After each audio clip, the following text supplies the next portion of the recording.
স্বামীর সঙ্গে ঝগড়া করে বাপের বাড়িতে এসেছিলাম, তোমার সংসার করব না।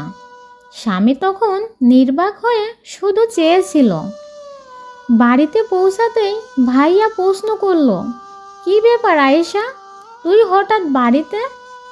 কেন, আমি কি আসতে পারি না, নাকি আসা নিষেধ? না, তা বলিনি।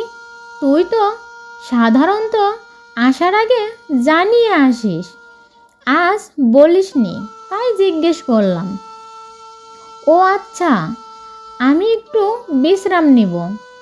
ভাইয়া তখন বলল, ঠিক আছে, তুই বিশ্রাম কর, আমি বাজার থেকে কিছু নিয়ে আসি।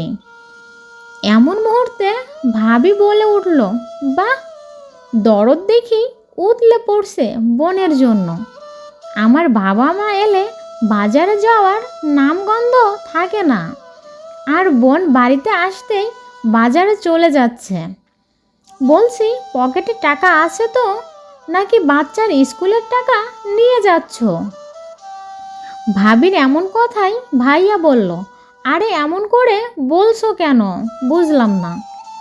তোমাকে বাজারে যেতে হবে না, বাসায় যা আছে আয়েশাও সেটাই খাবে, ওই টাকাটা নষ্ট করো না। ভাবির মুখে এসব কথা শুনে আমি কিছুই বুঝতে পারছি না, কি বলবো ভেবে পাচ্ছি না।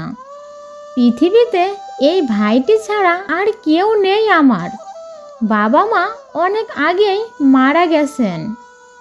ভাইয়া থাক, বাজারে যেতে হবে না, আমি থাকার জন্য আসিনি, এদিকেই যাচ্ছিলাম, তাই ভাবলাম তোমাদের দেখে যাই।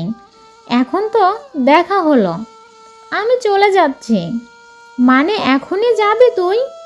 হ্যাঁ ভাইয়া, এখনই যেতে হবে।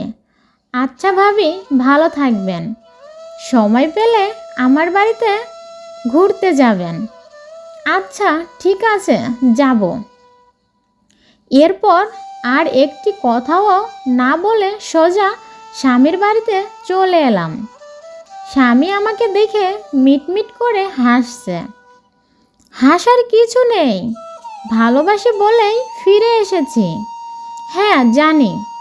শোনো, তুমি রান্না বসাও, আমি বাজার থেকে কেনাকাটা করে আসছি।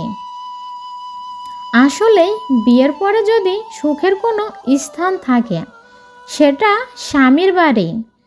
স্বামীর বাড়ি থেকে ঝগড়া করে একবার নিজের বাবার বাড়িতে যান, বাস্তবতা বুঝবেন, কে আপন আর কে পর তা স্পষ্ট হয়ে যাবে।